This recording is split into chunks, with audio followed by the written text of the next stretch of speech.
Donc, bonjour tout le monde, soyez bienvenus à l'Église évangélique d'aujourd'hui. Vous savez sûrement, ce matin, c'est une célébration spéciale. On va avoir des baptêmes, 3 baptêmes. Et d'ailleurs, j'en profite particulièrement pour saluer ceux et celles qui sont déplacés pour venir entendre, pour venir voir, pour venir supporter les baptisés. Je sais que ça me fait plaisir de vous voir ici. Je sais que c'est très apprécié de leur part. Fait que soyez spécialement les bienvenus parmi nous. Pour ceux qui ne me connaissent pas, permettez-moi brièvement de me présenter. Je m'appelle Mathieu Gauthier, je suis l'un des pasteurs de cette église. Et donc, c'est moi qui vais avoir la joie, le privilège d'introduire cette cérémonie de baptême ce matin. Et mon but, c'est qu'on soit pleinement en mesure d'apprécier qu'est-ce qu'on va voir, ce dont on va être témoin ensemble. Parce qu'on pourrait certainement se demander, mais pourquoi est-ce qu'il y a 3 jeunes dans la vingtaine qui se font baptiser en 2023? Il n'y a pas grand place ce matin, j'ai l'impression que j'aurais pu aller voir la même chose ailleurs. C'est quand même assez particulier. Peut-être même certains se demandent, mais c'est pas les bébés d'habitude qui se font baptiser. Quand on regarde la carrure de Pierre-Luc, on se rend compte que c'est pas un bébé, fait qu'est-ce qui se passe avec ça? Et naïvement, peut-être, on pourrait penser, ils sont forcés peut-être à faire ça. Peut-être que ça leur rapporte quelque chose de faire ça, fait qu'on comprendrait dans ce cas-là pourquoi ils le font. Mais pourtant, c'est pas le cas. Ils le font librement, ils le font volontairement. En vrai, c'est eux qui sont venus nous voir pour demander de baptiser, c'est pas nous qui leur avons demandé. Et ça ne leur apporte absolument rien de plus. Ils n'ont aucun bénéfice direct ou indirect de faire ça. Permettez-moi juste peut-être ce matin, en quelques minutes, de vous expliquer, de vous rappeler pour certains ce dont on va être témoin ce matin. Juste pour qu'on puisse vraiment apprécier. Parce que si on ne comprend pas quelque chose qu'on regarde, c'est difficile souvent de l'apprécier. Parce que la réalité, c'est que c'est souvent très étrange dans notre culture de voir ce genre d'événement-là, de voir des baptêmes. On dirait que ça fait partie comme d'une autre époque, d'une autre culture, d'une autre génération peut-être, puis c'est complètement dépassé de faire ça aujourd'hui. Donc, si pour vous, c'est nouveau ce matin, j'espère que ça va vous permettre de mieux comprendre. Et si c'est peut-être déjà familier, bien, j'espère que ça va être un bon rappel.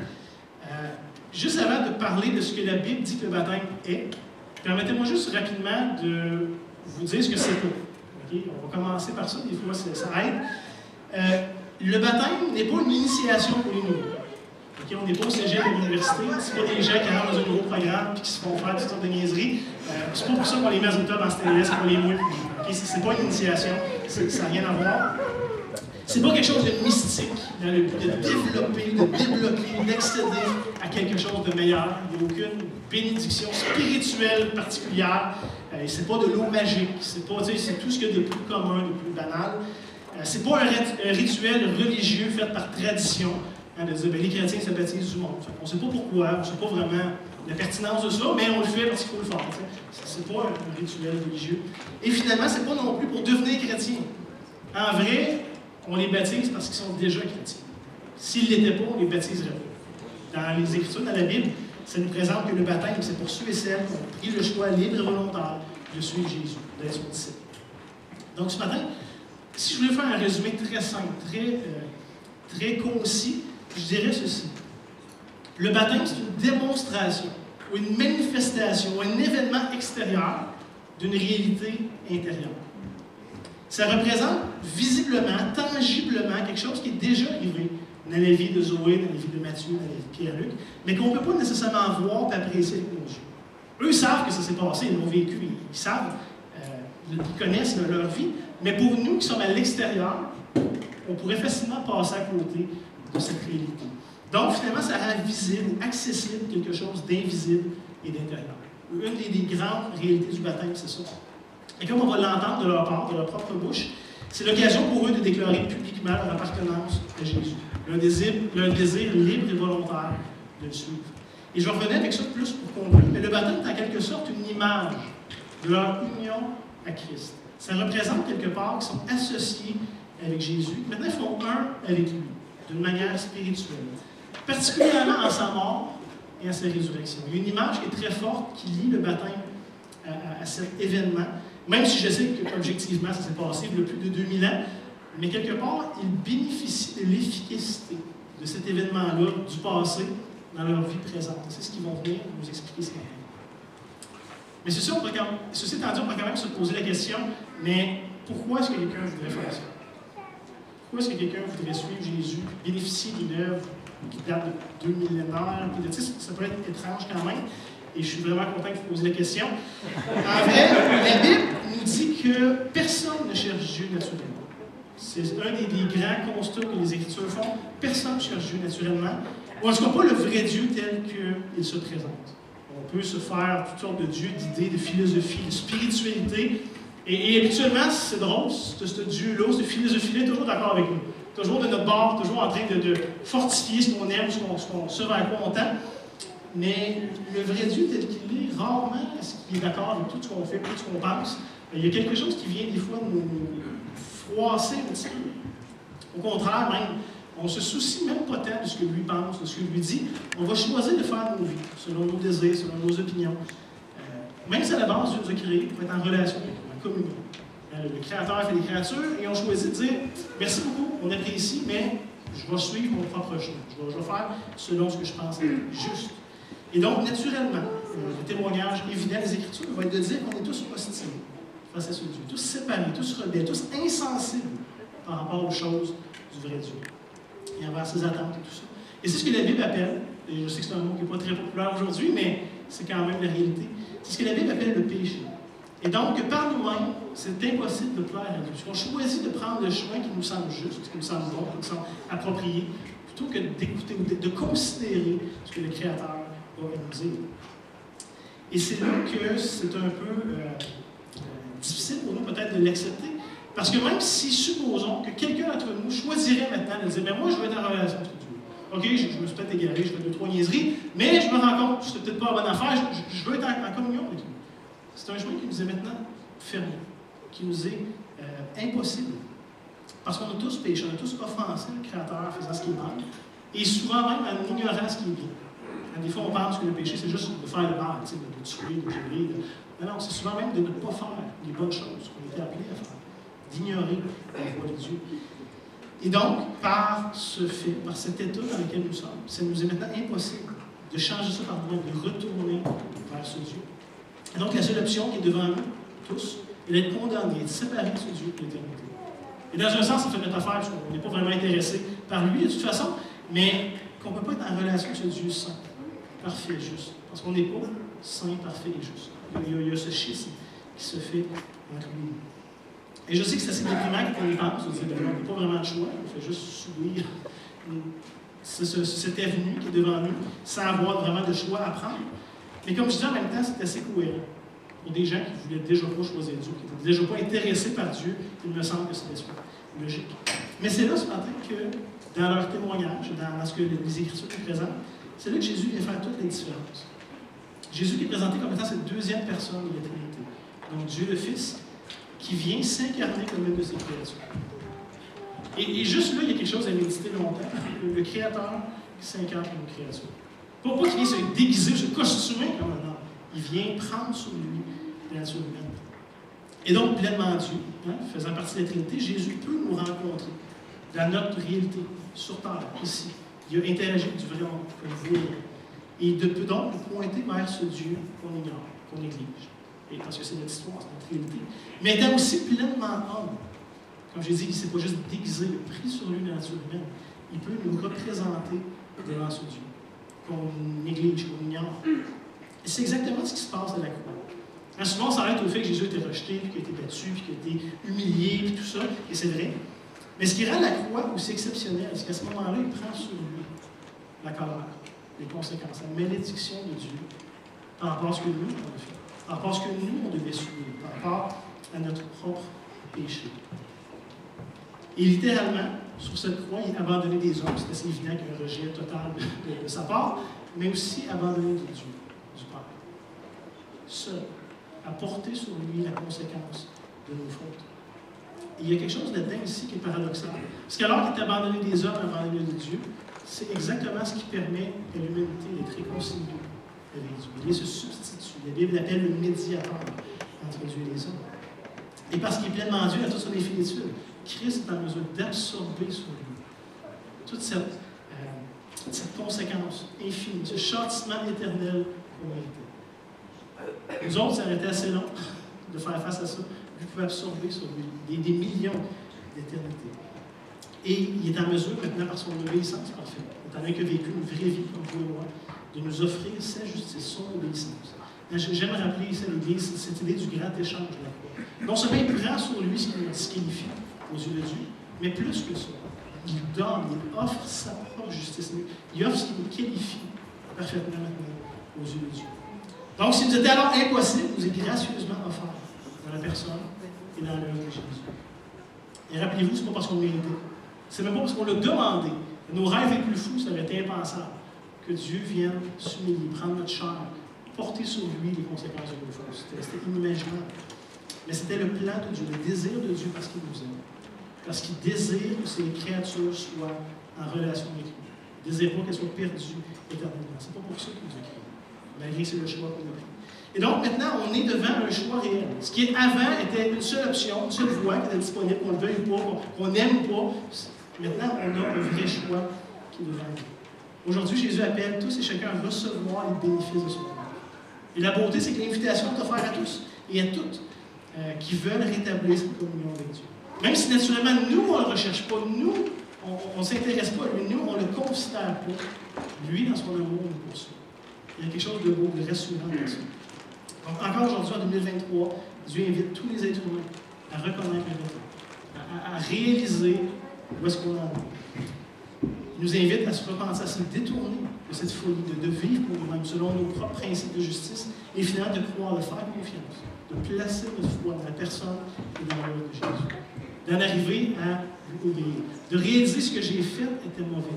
Non seulement ce que je veux arrêter, non seulement ce que je m'en détourne, mais maintenant je veux faire ce qui aurait toujours été attendu de moi.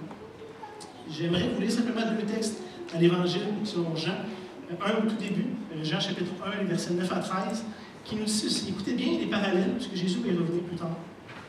Il va dire cette lumière. Dans le contexte ici, c'est la personne de Jésus. Un Dieu qui vient dans le monde, Dieu qui est lumière, le monde qui est ténèbres, et Dieu qui rentre dans notre monde en Jésus. Cette lumière était la véritable lumière, qui venant dans le monde éclaire tout homme. Il était dans le monde était fait par lui, et le monde ne l'a point connu. Il est venu chez les siens, chez ses créatures, mais les siens ne l'ont pas reçu. Ça, c'est le témoignage de Jésus. Verset 12. Mais à tous ceux qui l'ont reçu, à ceux qui croient en son nom, il a donné le pouvoir de devenir enfants de Dieu. Lesquels sont les noms du sang, de la volonté de la chair et de la volonté de l'homme et de Dieu. Et quelques chapitres plus loin, Jean rapporte la parole de Jésus même. Jésus va dire en Jean chapitre 3, les versets 16 à 20, « Car Dieu a tant aimé le monde, qu'il a donné son Fils unique, afin que quiconque croit en lui ne périsse point, mais qu'il ait la vie éternelle. Dieu, en effet, n'a pas envoyé son Fils dans le monde pour qu'il juge le monde, malgré qu'on était condamnable, mais pour que le monde soit sauvé par lui. Celui qui croit en lui n'est point jugé, mais celui qui ne croit pas est déjà jugé, parce qu'il n'a pas cru au nom du Fils unique de Dieu.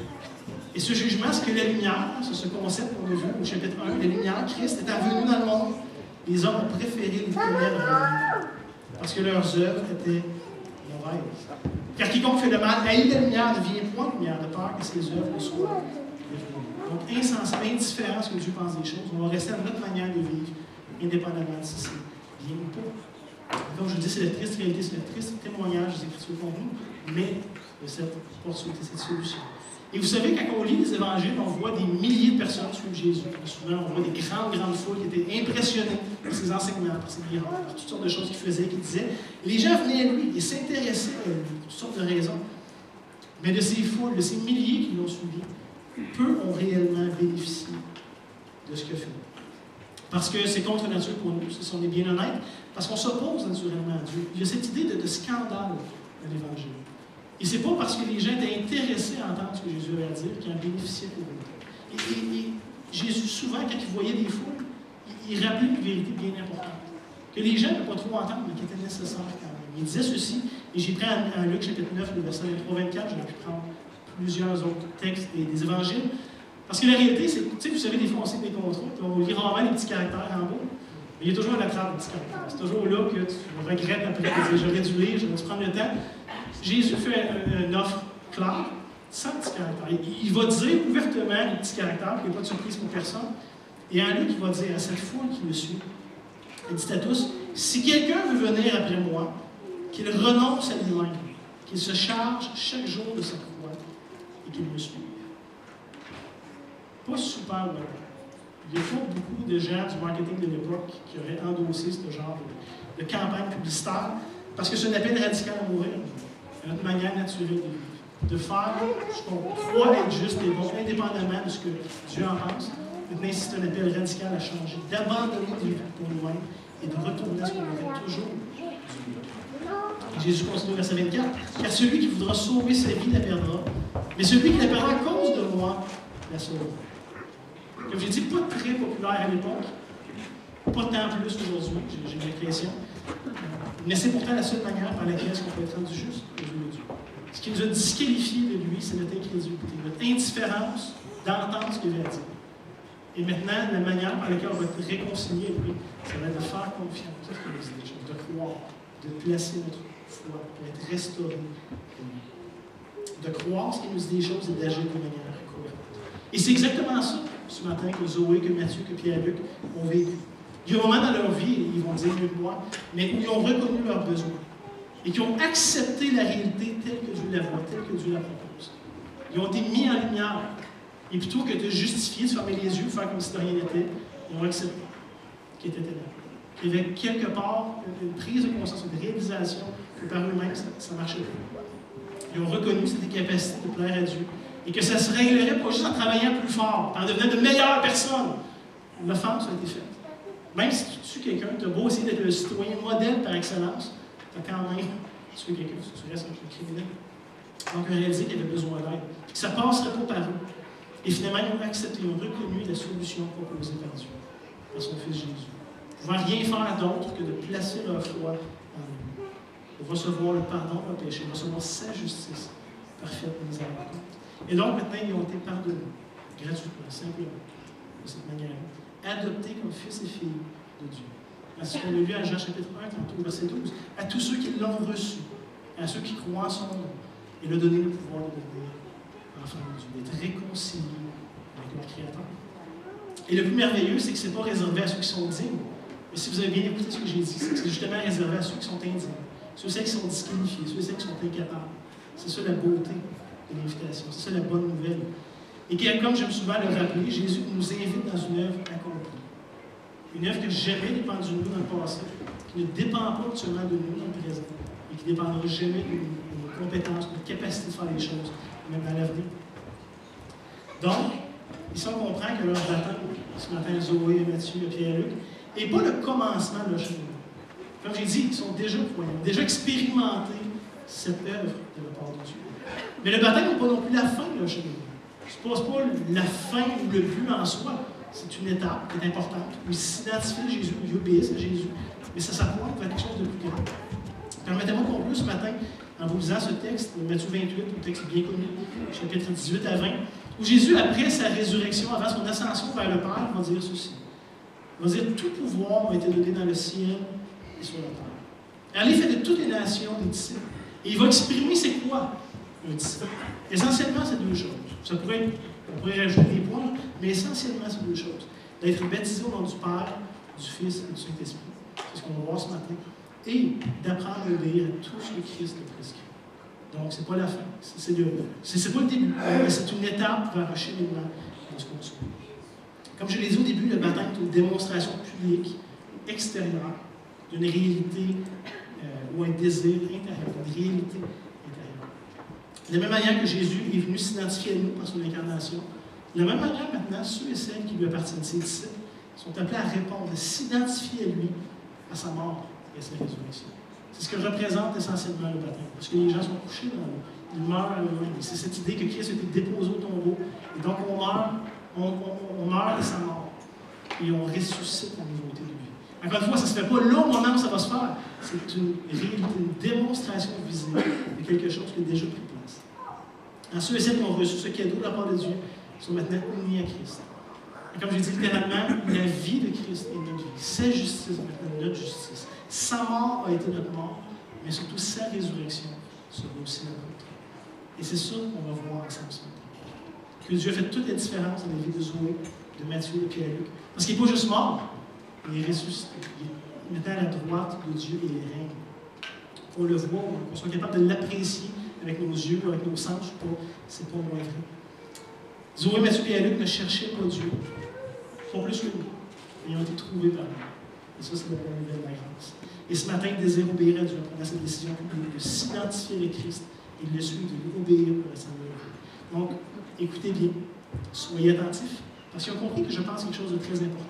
Celui qu'ils ignoraient, qu'ils méprisaient, est devenu celui qui est le plus précieux de eux, au point de publiquement s'identifier à lui. Il y a quand même eu une prise de conscience à un moment. Ça a été aussi mon expérience, cette expérience de centaines de millions de personnes à travers l'histoire, et ça peut aussi être votre expérience, à vous aussi. Donc, bonne écoute, et sur ce, j'invite l'équipe pour le chant de Zoé. Et Zoé, déjà, je t'inviterai à te préparer, ça s'en vient. Mon réconfort, mon plus grand bien, dans la beauté que je me tiens. Et tu sais, c'est fraîcheur, dans un enfant au cœur mystère, c'est ton amour, sainteté, arrive à ce qui va sauver, jusqu'à la croix et s'élever, sur miracle est tombé, les péchés, les acquis, par l'amour de Jésus, je vis.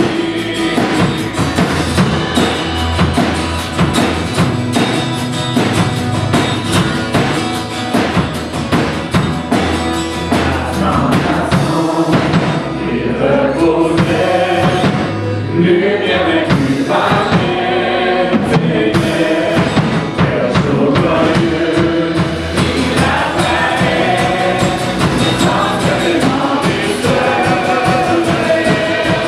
et sur ma vie, par sa victoire, le péché perd tout son pouvoir, sur ma vie, par sa victoire, le péché perd tout son pouvoir.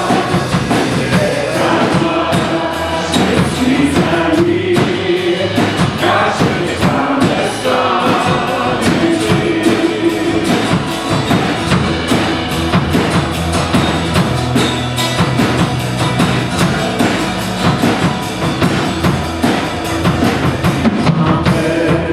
Je passe sans crainte, car j'ai pas la présence du Christ. Magnifique, au dernier souffle, Jésus est maître de ma vie. Les plans des hommes du matin, le peuple marché de sa main. Les plans des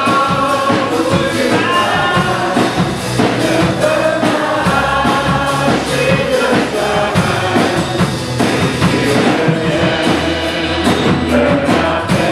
matin, le peuple marché de sa main.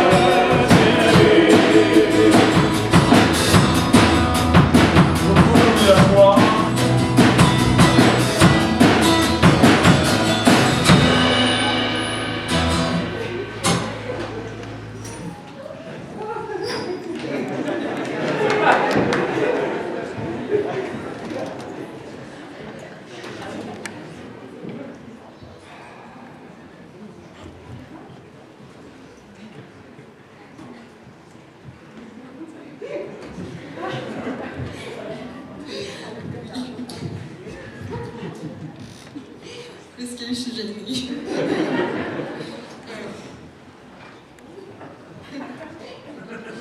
Love you, Zopet.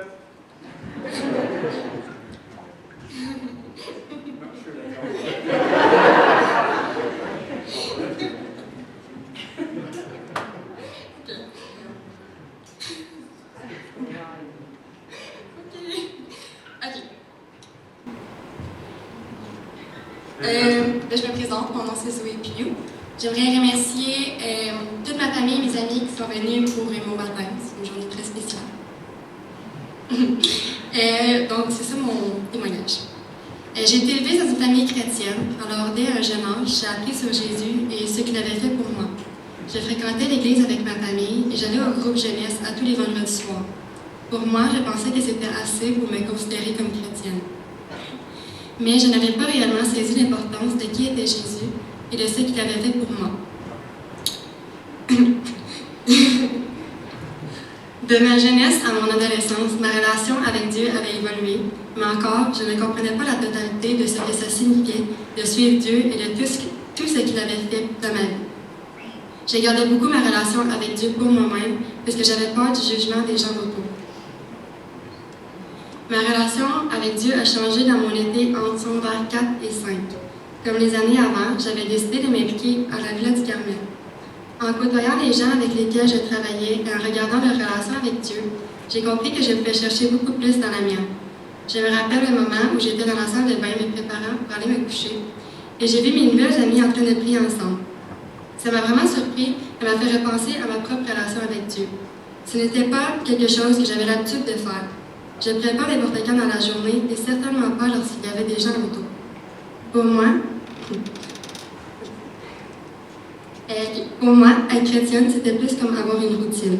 Je priais les mêmes prières le soir et j'allais à l'église le dimanche matin. Mais à ce moment, j'ai eu le déclic que ce n'était pas ça, être réellement chrétienne. C'est d'avoir une relation personnelle avec Dieu et de se soumettre à lui.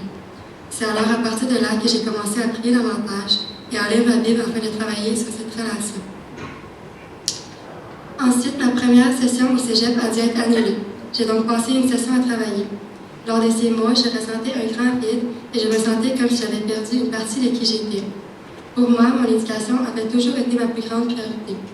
Ce sentiment que j'avais m'a fait remarquer à quel point l'école prenait trop de place dans ma vie et donc qui prenait la place que Dieu est supposé occuper dans la mienne.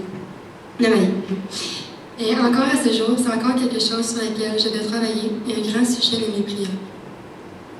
Depuis ce temps, Dieu a continuellement travaillé dans ma vie et je peux être confiante qu'il le fera aussi pour les années à venir. Je comprends que je suis pécheresse, que je me suis détournée de Dieu et que je ne mérite pas de pouvoir avoir une relation avec lui. Mais Dieu, par son immense grâce, a envoyé Jésus sur la croix pour payer pour le prix de mon péché. C'est alors pas par mes propres moyens que je peux être sauvée, mais seulement par la grâce de Dieu. Donc je suis ici aujourd'hui pour vous déclarer l'engagement que je prends envers Dieu.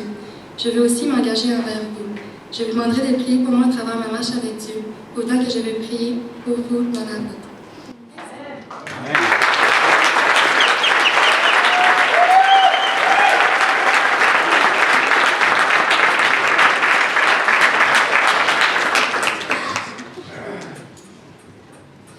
Ça fait longtemps que t'attends ça, hein? Je suis fier de toi d'avoir affronté tes peurs.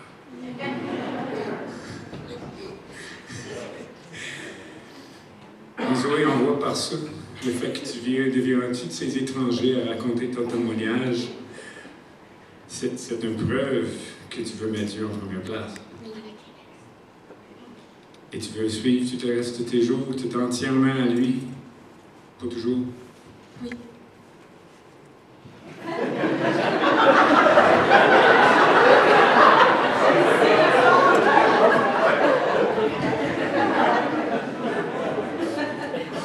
Ce beau témoignage, Zoé, je te baptise au nom du Père, du Fils et du Saint-Esprit. Amen.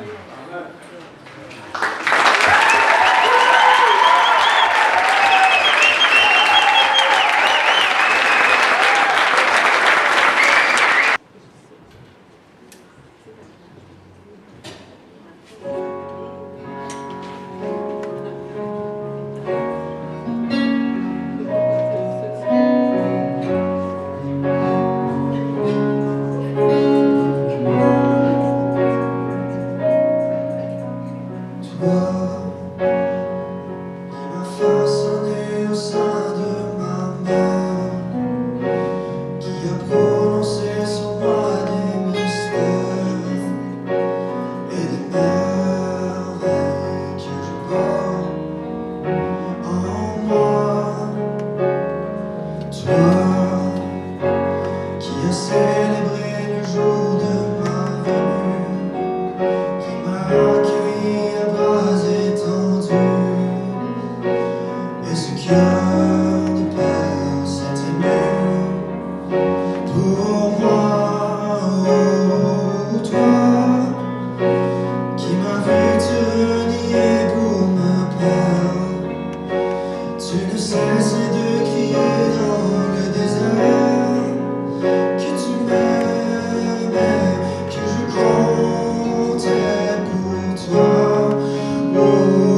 regardes ce que je ferai comme un sujet d'honneur et de joie. Tu m'as élevé comme un fils, aimé de tout ton cœur.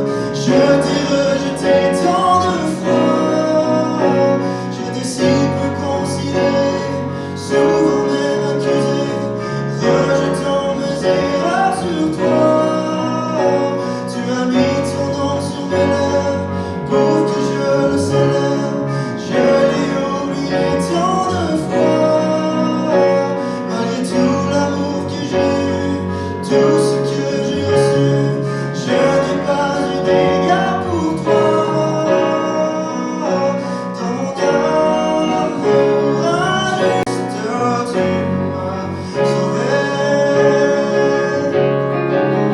Dans mon amour injuste, tu m'as guéri. Je ne méritais pas, mais tu m'as pardonné. Je ne méritais pas, mais tu m'as pardonné. Oh, oh, oh.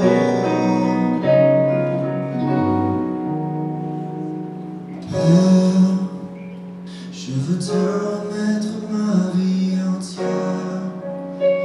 Ne veux plus retourner dans le désert. Je t'appartiens et c'est toi que je sers. Oh Père, voilà ce que je désire aujourd'hui, et que plus jamais je ne t'oublie.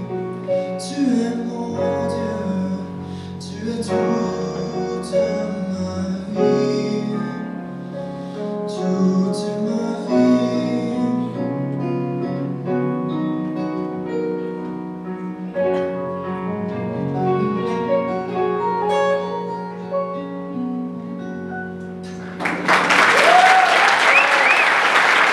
Oui? Ah, bon matin tout le monde!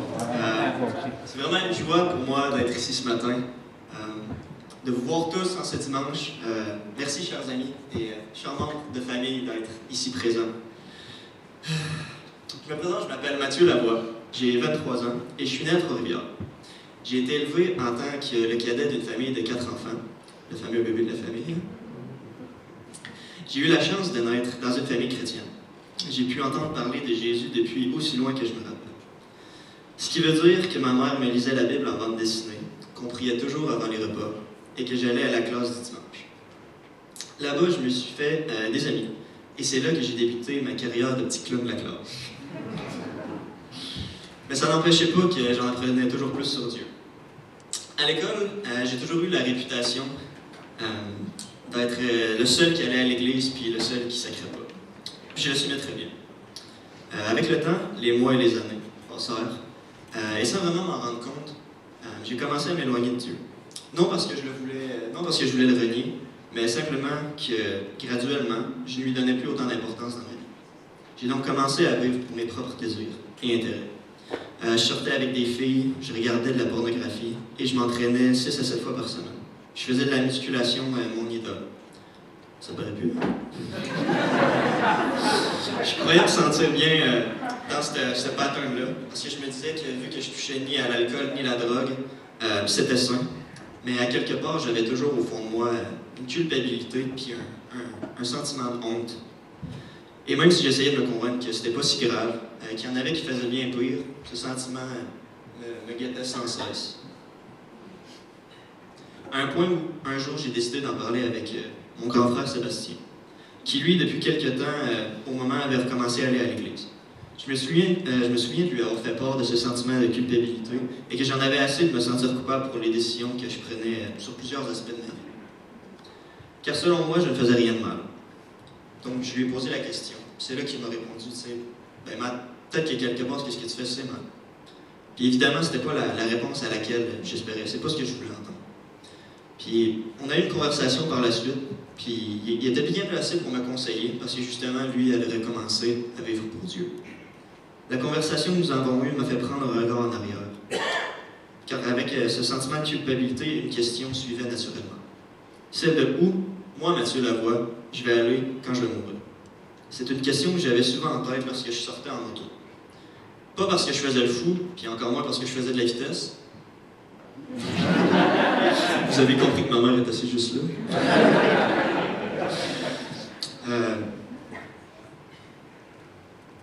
Donc, la question que je me posais, est-ce que j'allais me trouver en la présence du Dieu de mon enfance, ou est-ce que j'allais être séparé de lui éternellement? Donc, ce questionnement est apparu à mon esprit. Et aussi une prise de conscience est apparue à mon esprit. Cette prise de conscience m'a fait réaliser la chance, la richesse que j'avais d'avoir, pour commencer, une mère si aimante, qui m'aime d'un amour inconditionnel, et ce depuis mon premier jour. Une mère aussi parfois trop poule. Pour mes 2 frères et ma sœur, que je porte dans mon cœur et dont je suis éternellement reconnaissant de tout ce qu'ils m'ont apporté. Mon meilleur ami, cet ami fidèle qui a toujours été là pour moi, ainsi que sa famille qui est comme la mienne, qui m'apporte un tel réconfort. Tout ce qu'un cœur peut demander, et pourtant je sentais toujours au fond de moi ce grand vide. Mais derrière tout ça, je savais très bien ce qui manquait. Même si je faisais l'hypocrite et que j'essayais de me le cacher à moi-même, on ne peut rien cacher au Tout-Puissant. J'ai donc recommencé à aller à l'église, celle de Saint-Angèle, cette fois-ci. J'ai vu la transformation dans le cœur de mon grand frère et le travail que Dieu avait fait dans son cœur. Puis il m'a présenté à Hugo et Esther et m'a invité à rejoindre un groupe de discussion pour découvrir qui était Dieu réellement et quel est son message.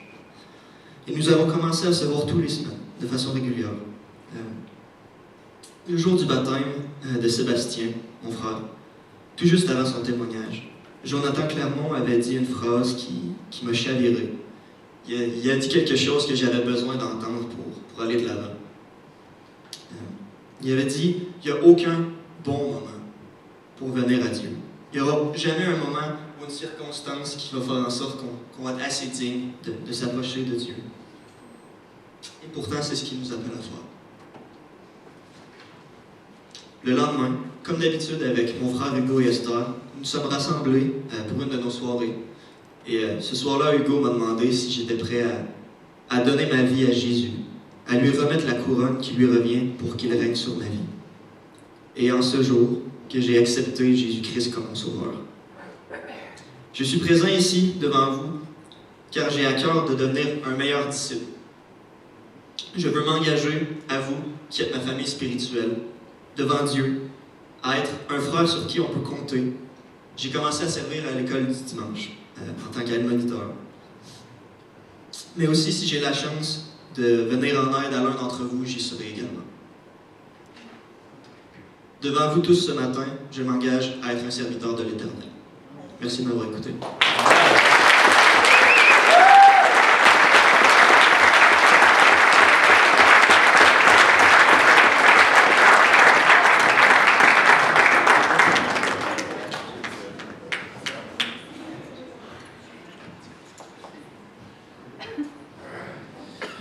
Mon petit frère qui se fait baptiser aujourd'hui. J'ai entendu récemment une phrase on a tous dans le cœur un trou qui a la forme de Dieu. Puis de ce que j'ai pu voir, tu cherchais à remplir ce trou-là par la musculation, les relations, mais finalement c'était bel et bien Dieu qui remplit ce trou-là. Donc, Mathieu, laisse-moi te poser 2 questions. Est-ce que tu crois que Jésus est le Fils de Dieu qui est venu sur terre à la croix mourir pour tes péchés? Pour l'interrogation. Oui. Excuse-moi. Oui. Est-ce que tu t'engages à suivre Jésus, à te détourner de ton ancienne vie, puis de maintenant vivre pour Dieu? Oui. Sur ta profession de foi, je te baptise au nom du Père, du Fils et du Saint-Esprit.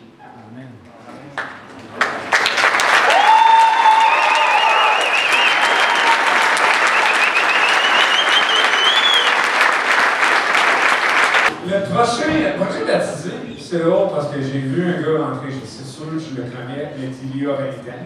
Il a changé pas mal depuis ce temps-là. Mais j'ai été voir, puis il dit qu'est-ce qui t'amène ici ce matin? Il dit je veux me faire baptiser. Donc là, ça avait le mérite d'être clair. Et on va juste chanter le chant qui a demandé, Pierre-Luc Collin qui a demandé de chanter les credos. Je trouve intéressant d'avoir ce chant-là qui prend les paroles de ce credo que tous les chrétiens de tous les lieux, de toutes les cultures, de toutes les époques ont rassemblé autour de ce credo-là. Nous croyons en Dieu le Père, nous croyons en Jésus-Christ le Fils. En tout cas, on va chanter ensemble. Chante avec moi. Notre Père éternel, toi qui as tout créé, Dieu tout-puissant, c'est par ton Saint-Esprit que Jésus fut conçu. Christ notre Sauveur,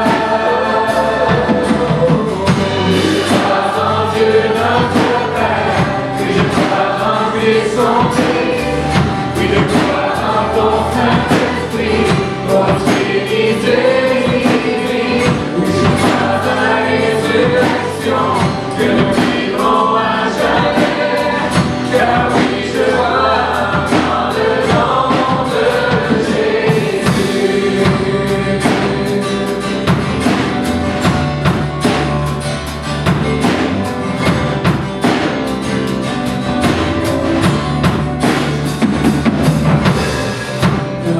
Juge et défenseur, tu souffris à la croix. Le pardon est en toi. Descendu jusqu'au ténèbres, tu es ressuscité. À jamais élevé. Oui, je crois en Dieu notre Père. Oui, je crois en Christ son Fils. Oui, je crois en ton Saint-Esprit, ô Trinité divine. Oui, je crois en la résurrection, que nous vivrons à jamais. Car oui, je crois dans le nom de Jésus.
Communion des saints et en ta sainte Église, je crois à la résurrection quand Jésus reviendra, car oui je crois dans le nom de Jésus.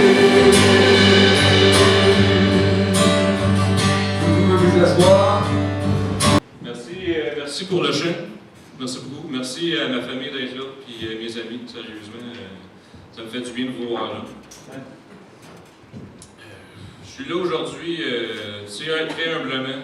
Depuis toute ma vie, je regarde le Seigneur, le travail qu'il fait à travers moi, puis pour moi. Puis je dois dire que je suis très fier. Pas à moi, mais au Seigneur et la gloire. Amen? Amen. J'ai accepté le Seigneur avec ma mère et mon père à l'âge de 6 ans, puis je vous mets en contexte, j'en ai 25 aujourd'hui. Il n'y a rien qui m'est amené à aller au Seigneur directement, vu que j'étais très jeune, évidemment. Pour être vraiment franc, ma mère m'a l'amené en disant que si je n'acceptais pas le Seigneur, je n'irais pas à la même place que mes parents et mes grands-parents quand j'allais mourir. Fait que ça m'a convaincu.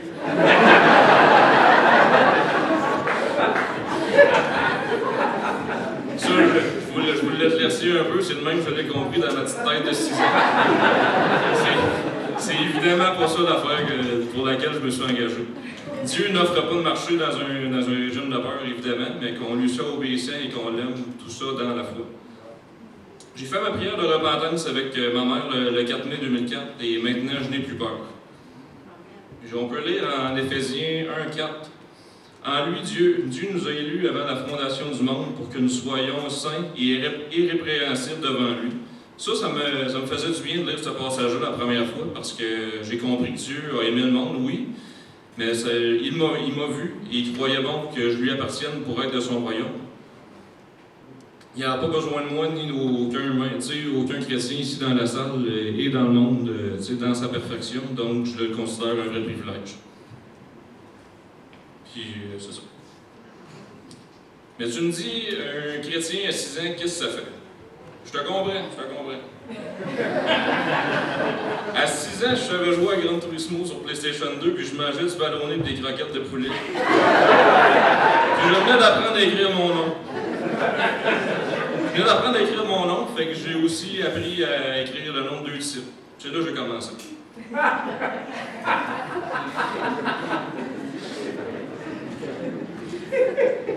Je vous fais un avance rapide à quelques années plus tard. Mes parents prenaient la maison d'une amie de ma mère. Et c'est là que j'ai compris l'existence du bien par le mal. J'essaie d'en parler d'une manière la plus biblique possible. Mais je me fie à ce que j'ai connu et ce que ma famille a connu dans cette maison en particulier. Il y avait vraiment des manifestations qui ne nous semblaient pas bonnes, et je ne suis pas le seul à pouvoir le dire, ma famille pourrait aussi en témoigner. Chacun à nos manières, car nous l'avons tous vécu d'une façon et à des temps différents. Comme par exemple, des craquements et des grattements dans la maison. Tu sais, je comprends qu'une maison, ça travaille, mais au mois de juillet, je suis pas sûr.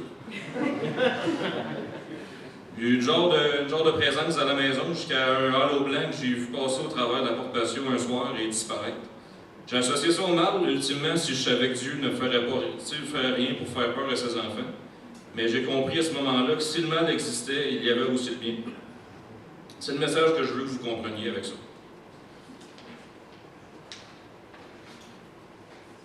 J'ai grandi comme enfant unique, donc toujours seul la majeure partie du temps, chez moi ou à l'école. Je n'avais pas beaucoup d'amis. Mes 2 mêmes amis du primaire sont là en avant pour me regarder présentement. Puis j'ai aussi prié, je me rappelle de ça, j'ai aussi prié pour avoir un frère et une sœur quand j'étais très jeune, parce que je suis enfant unique de mes parents. Fait que si vous doutez que Dieu nous écoute pas tout le temps, il nous écoute, je vous confirme, parce que j'ai un frère et une sœur par l'autre qui est avec ma mère depuis 11 ans aujourd'hui. Mais loin du sujet, je m'excuse. Donc oui, souvent seul et dans un milieu familial plus difficile, quand mes parents étaient mariés. Et je venais qu'à chercher un échappatoire qui durait plus longtemps que les 6 heures à l'école chaque jour. Je passais tous mes étés chez mes grands-parents et pendant ces 2 mois, j'avais une paix que je n'avais pas les 10 autres. C'est beau la Gaspésie. Vient en 2011, en octobre, la séparation de mon père et de ma mère. Un sentiment mélangé m'a pris entre une certaine tranquillité d'esprit, mais une tristesse que j'avais de les voir partir chacun de leur côté. Puis, tu sais, 13 ans, c'est l'âge que tu comprends la base sur les choses d'adultes, mais tu réalises ce qui se passe, tu réalises ça. Je voulais les voir ensemble, mais la musique dans mes écouteurs n'était pas suffisante pour que je n'entende pas ce qui était dit dans la maison. Puis, tu sais, je veux même pas faire de froid avec ça. Tu sais, c'est par eux aujourd'hui que je connais Jésus-Christ, puis je leur en serai toujours reconnaissant. Puis vient mon adolescence, toujours très seul, chaque aller-retour en autobus et chaque dîner. Il y avait du monde, mais j'étais seul. Un sentiment d'être mis à part m'a pris très tôt dans ma vie et continuait toujours dans les circonstances que je connaissais. Et je n'avais pas compris pourquoi. J'étais un jeune garçon timide et gêné de nature encore aujourd'hui, pour ceux qui me fréquentent. Je parle peu, mais j'ai au contraire un esprit d'analyse. Je pense et je réfléchis beaucoup surtout. Secondaire 4, je rencontre Émilie, la première fille que j'ai aimée et combien je l'ai aimée. Ça, je m'en rappelle. On se souvient tous de nos premières fois, première blonde, première voiture, etc. Et j'ai passé 1 an et demi en la côtoyant à l'école et en dehors des cours, évidemment. Je me souviens de peu de choses sur elle maintenant, c'était en 2014, mais je me rappelle que je l'aimais. J'apprends une journée qu'elle me trompe avec mon ami du secondaire. Ouch. Je vais dire, comme José a déjà dit, comment la vie peut te croche-checker dans la face à un aussi jeune âge? Ça défait n'importe qui l'infidélité, et je ne suis pas le seul. C'est triste à dire, mais c'est rendu presque normal dans ma génération. Que si ça ne fait pas d'affaire, on jette et on recommence. Je me disais, comment on peut faire ça? Je sais qu'aimer, en vérité, j'aime-tu trop? On remet malheureusement cette responsabilité sur nos propres épaules, alors que nous ne sommes pas coupables. C'est seulement qu'injuste. Ces traumas que je n'ai jamais adressés à la source sont devenus la porte d'entrée pour la plus grosse bataille que j'ai connue dans ma vie. Sûrement que certains d'entre vous ont connu et vu le dommage que cela peut faire. J'ai eu une addiction à la pornographie durant 6 ans de ma vie. J'ai eu un instant de curiosité à mes 10-11 ans parce qu'un jeune que j'avais connu se vantait qu'il le regardait. À mon âge, je le disais, c'est grave, c'est réellement grave.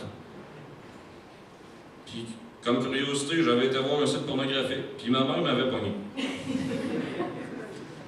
Je suis ambigu à savoir si c'est le moment où la porte s'est ouverte pour mon addiction ou c'est juste une mauvaise solution à mes problèmes que j'avais décidé de prendre à ce moment-là. Puis quand je parle de la pornographie, j'inclus les sujets de masturbation et autres immoralités sexuelles. J'inclus ça dans le même bateau. Au début, tu es devant ton téléphone ou ton ordinateur et tu ne sais pas vraiment si tu devrais faire ce que tu t'apprêtes à faire, mais tu te dis, en tout cas, c'est ce que je pensais, ça va me faire du bien.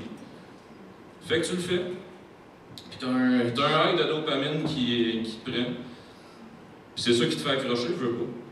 Mais tu jettes tes Kleenex et le regret, l'humiliation te frappe d'un coup sec. Et tu te demandes pourquoi tu viens de faire ce que tu viens de faire. Et vous comprendrez, c'est devenu très vite une habitude. C'est d'aller 1 fois par semaine, après 2, puis 3. Puis finalement, tu le fais tous les jours.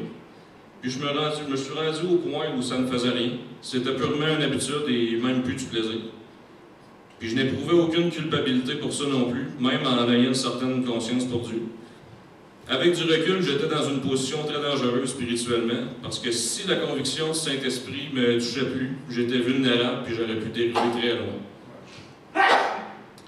Mon problème ne s'arrêtait pas à mon historique de navigation Internet que j'effaçais. Des fois qu'on découvrirait une des chaînes qui m'attachait au péché. En passant, t'as bien beau effacer ton historique de navigation, mais le Seigneur voit ce qu'on regarde.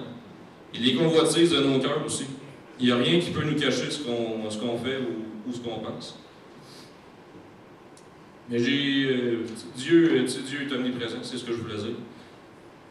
Mais j'ai connu d'autres femmes, puis j'ai couché avec d'autres femmes. Parce que j'étais en couple, puis aussi parfois parce qu'un gars s'accorde de checker son écran de téléphone. Tu sais, je voulais chercher quelque chose de physique, de vrai. Mais sais-tu quoi? En vrai c'est mieux, mais c'est pas vraiment mieux non plus.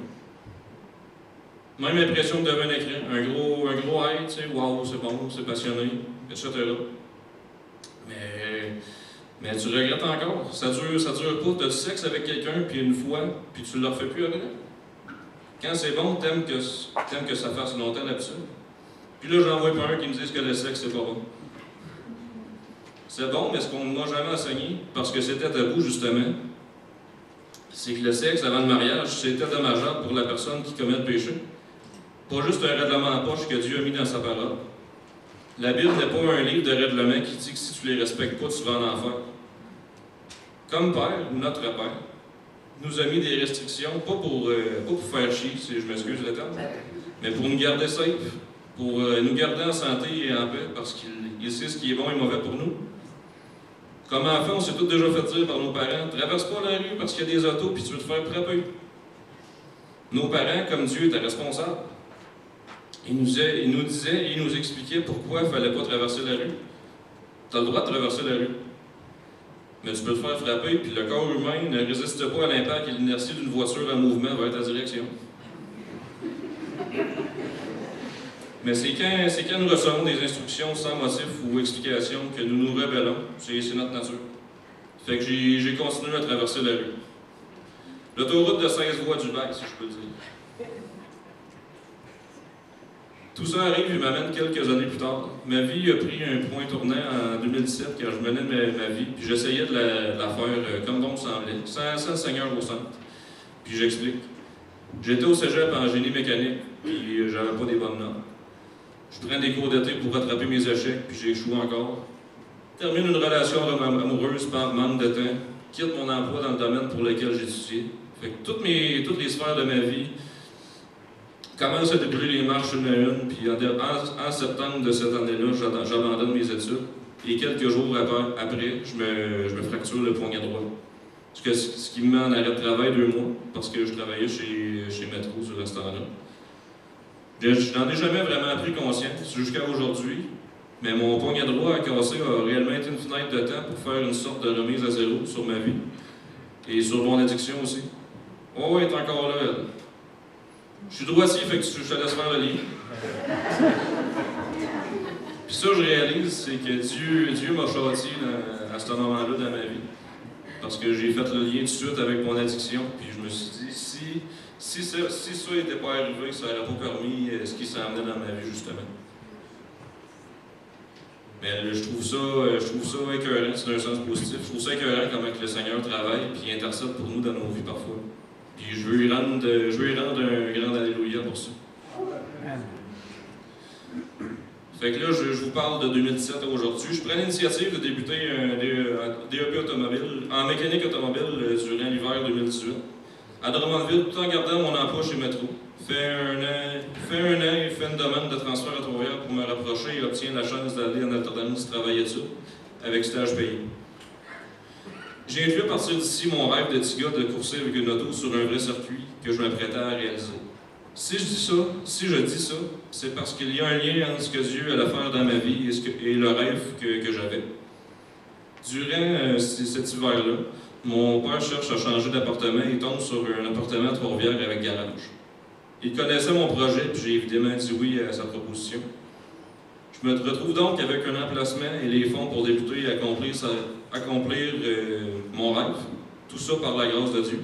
C'est une grâce énorme que j'ai reçue parce que j'ai absolument rien demandé de ça. Puis tu sais, je pense que Dieu est connaissant de nos rêves et de nos ambitions. Puis s'il est d'accord, on peut travailler avec lui puis il peut nous donner ce qu'on va avoir dans notre vie. Fait que je prends possession de l'appartement avec mon père et finis par poursuivre la première fois de ma vie en mai 2019. Très tôt, je savais que j'étais sur quelque chose. Ma petite voiture, elle laisse rendre loin. Je la connais puis je sais comment elle performe, mais elle n'est pas parfaite. À août 2019, je décide de commencer un long processus de restauration et modification de la voiture qui va être achevé cette année, si je peux le dire, qui touche la voiture complète. Moteur, transmission, suspension, réduction de poids, etc. Qui touche la voiture au complet. Et au travers de cette Acura, qui semble bien ordinaire, est devenue très vite une réflexion de ma propre vie et ce que Dieu fait. Puis ça, je dis ça avec aucune idolâtrie. C'est parce que c'est le Saint-Esprit qui m'a montré les choses que je vais expliquer. Ce que Dieu a commencé en 2017, c'est un processus de sanctification qui se poursuit, qui va perdurer, sûrement jusqu'à son avènement ou mon décès. Plus je démontais la voiture, puis plus que je voyais des choses à changer pour les rendre plus performantes. Et autant je voyais des choses qui ne seraient pas utiles pour la course, des choses desquelles je devais me départir, qui me ralentiraient. Et plus je voyais aussi la rouille, c'est une 2004, elle n'est pas parfaite. Chose qui gruge et qui ne cesse de grossir si elle n'est pas traitée complètement. Fait que ça, je l'ai vu comme un péché pour mon propre corps. Ça ne m'a jamais arrêté, ni Dieu ce n'est jamais arrêté à mon mensonge, ni mon égoïsme. Encore moins mon adultère et ma pornographie. J'ai continué à travailler, et Dieu aussi sur ma vie. Arrive 2021, je prends mon envol et je prends pleine possession de l'appartement où ma voiture se trouve, et je vis seul dans la plus grande intimité que j'ai connue avec mon Sauveur. J'ouvre ma Bible et je prie tous les jours. Je commence même à parler du Seigneur. Mais il y a encore quelque chose que Dieu me pointe, et c'est ma foutue porn. Je suis tanné. Mais ce qui arrive, j'ai essayé d'arrêter par moi-même, puis ça ne marche pas. La vie seule ne marche pas. Je l'ai déjà testé, ça. Après un autre one night, puis ma 5e dernière fois, j'arrête la masturbation. J'ai fermé les yeux dans ma tête, j'ai dit, Seigneur, je suis plus capable. J'ai prié, puis c'était passé de quoi. Je sais pas quoi, mais j'étais pas pareil. J'avais un poids de moins sur mes épaules. J'ai jamais appris ni su ce que ça donnait la délivrance que nous accorde le Seigneur. Je ne pouvais pas dire, mais je venais d'être changé à ce moment-là. C'est-tu à ce moment-là que j'ai réellement été sauvé? Encore, je ne le sais pas, mais j'étais changé, vraiment. Le lendemain soir, après 6 années consécutives, j'ai mis la tête sur l'oreiller sans toucher à mon téléphone, puis je me suis endormi. J'ai été délivré enfin. La chose que je n'avais jamais pu vaincre, le Seigneur venait de le faire pour moi, et j'avais la force d'arrêter. Puis j'ai arrêté. Par le Seigneur seul, c'est possible, pas de ma propre force. Et à ce jour, je n'ai jamais pu consommer de vidéos pornographiques.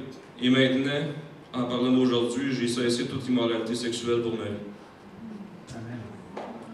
Je veux finir mon témoignage avec cette dernière portion qui est la plus actuelle.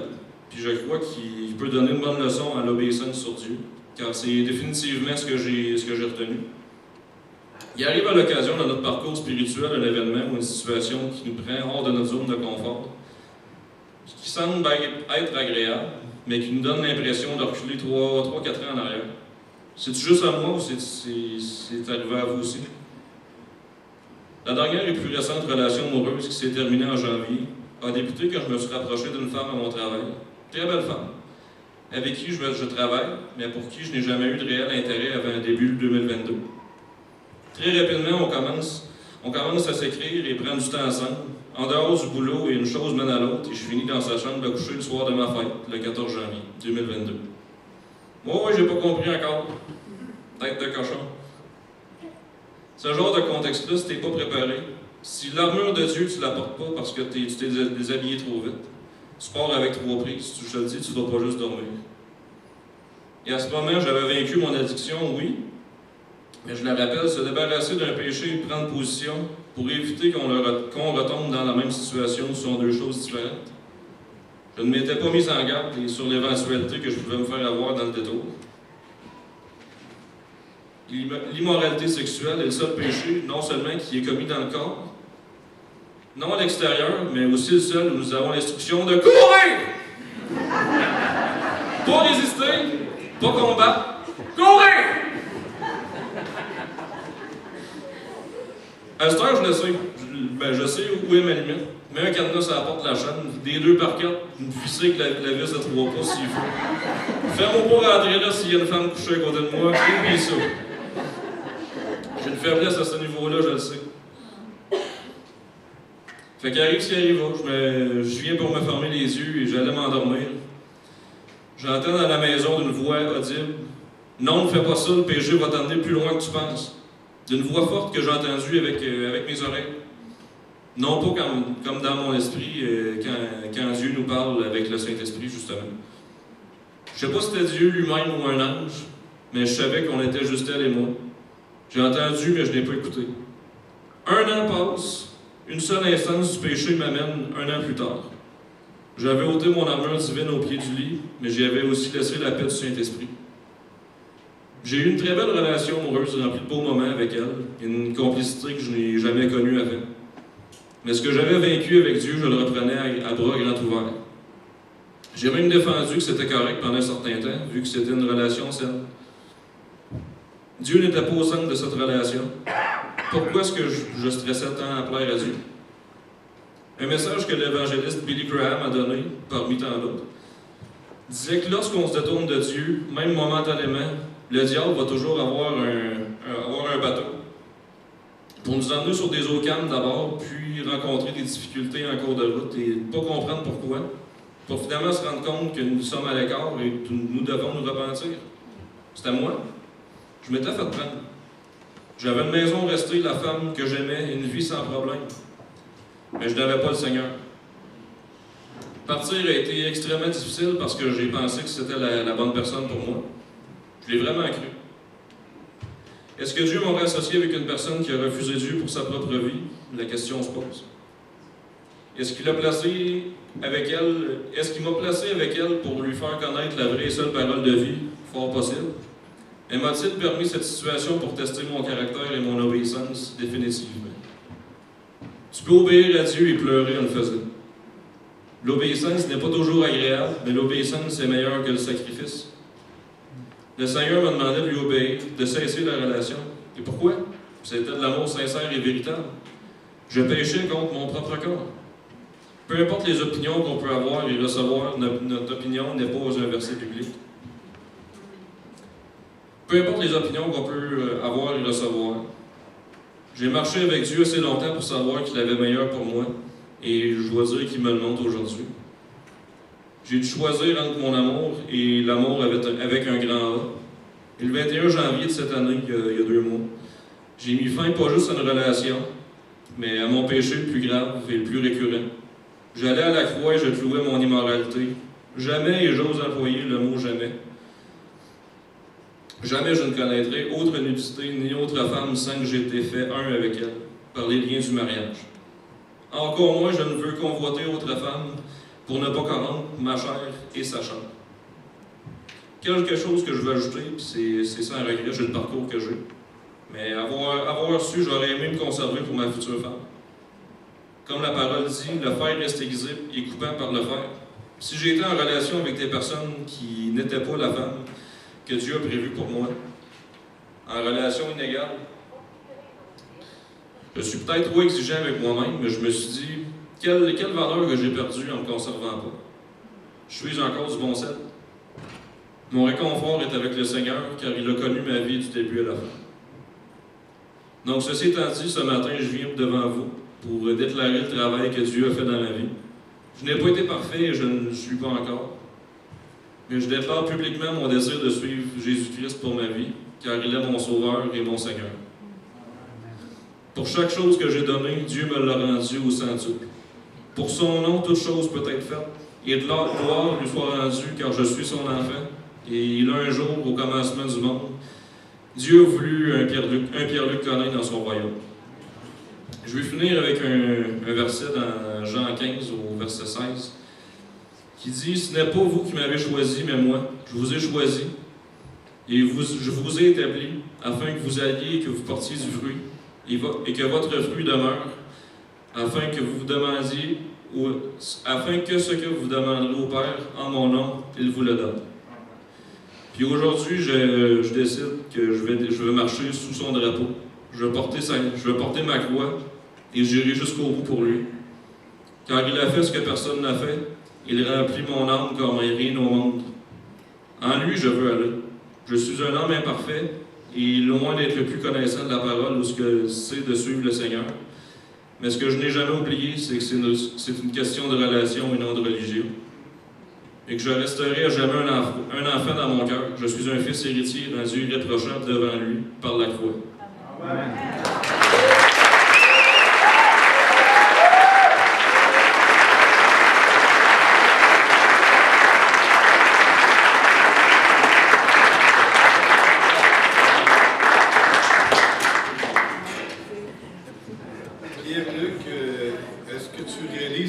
Ça fait du bien d'entendre un témoignage d'un mécanicien. Hey, c'est le fun d'entendre parler de vis, puis de tout ça, puis mon frère. Ça fait différent. Tu vois tous les gens qui sont là aujourd'hui, Pierre-Luc. C'est un grand moment dans ta vie. J'ai une question à te poser. Ça va te rappeler quelque chose que je t'avais déjà dit dans le passé. Es-tu prêt aujourd'hui à te faire baptiser? Confirme. Je confirme que je suis prêt. Tous les gens qui sont là sont témoins aujourd'hui. Le témoignage que tu as rendu. Est-ce que tu t'engages envers eux à suivre Jésus et devant Dieu lui-même la meilleure façon possible d'être un disciple qui va croître en lui dans toutes ses voies? Est-ce que tu es prêt à prendre de l'affirmer aujourd'hui? Oui, mon engagement y est fait. Pierre-Luc, est-ce que tu acceptes que des gens qui sont là, qui si jamais tu dévies pour toutes sortes de raisons, qui veulent t'aider, que tu vas avoir le cœur ouvert à dire « Hey, moi, j'aimerais ça t'aider dans tes difficultés et dans tes luttes. Serais-tu prêt à accepter ça, mon cher? » Ouais, je me suis assez humilié pour savoir c'est quoi. Je pense que oui. Donc, je vais te au moins ici qui sont là, le grand-père qui est là. Alors, c'est avec grande joie, très grande joie, que je vais pouvoir, Mathieu, tu peux approcher pour le micro. Alors, Pierre-Luc Collin, sur la base de ta profession de foi, je te baptise au nom du Père, du Fils et du Saint-Esprit. Amen.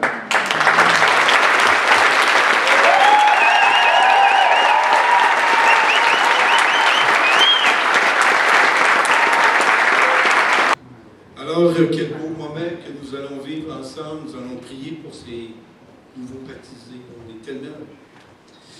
Seigneur, quelle joie que nous avons tous ensemble de voir des jeunes entre 20 et 25 ans manifester publiquement leur amour pour toi, ce que tu as fait dans leur vie et de leur dire chacun à leur manière, hein, chacun à leur manière, ce que les grands gestes que tu as fait, comment tu es intervenu. Ils nous ont parlé de leur lutte, ils ont parlé de leur victoire, ils ont parlé de leur désir de s'engager envers toi. Seigneur, vraiment, comme conseil pastoral, toute cette assemblée, la famille, les amis, c'est vraiment ce que nous espérons, Seigneur. Ta parole dit, allez par le monde entier faire des disciples, des baptisants, enseignant tout ce que tu leur as commandé. Et Seigneur, c'est vraiment ce que nous espérons. Puissions-nous, Seigneur, comme assemblée, pouvoir les accompagner dans les pas qu'ils vont le faire. Ma prière aussi, c'est... Malheureusement, l'ennemi s'intéresse à eux. Parce que là, ils ont franchi un pas. Et des doutes peuvent survenir. Et j'aimerais, Seigneur, comme ça a été mentionné dans un témoignage ce matin, qu'à ce moment-là, qu'ils pourront revêtir l'armure de Christ. L'armure qui protège contre les traits enflammés du malin. Le bouclier de la foi. La vérité de l'Évangile. Le zèle de l'Évangile. Et l'ensemble des âmes qui sont au Seigneur. Qu'ils le revêtent, parce que sinon, on est nu. Sinon, on est vulnérable. Sinon, on se fait attaquer. Puis on peut dépérir. Mais Seigneur, c'est vraiment ce que tu me mets à cœur de prier pour ceux-là, Seigneur. Puisse-t-il aussi nous édifier, nous faire grandir, ceux qui sont là depuis un certain temps dans l'Église. C'est bon de voir cette jeunesse-là qui se donne à toi. C'est vraiment un immense bonheur partagé par tous ici, Seigneur. Bénis donc les baptêmes qui ont été là ce matin. Permets qu'ils puissent être des témoins pour parler de toi autour d'eux, à travers les amis, des voisins, des collègues de travail, Seigneur. Préserve-les l'heure du mal. Au nom de ton Fils Jésus-Christ. Amen. Amen. Amen.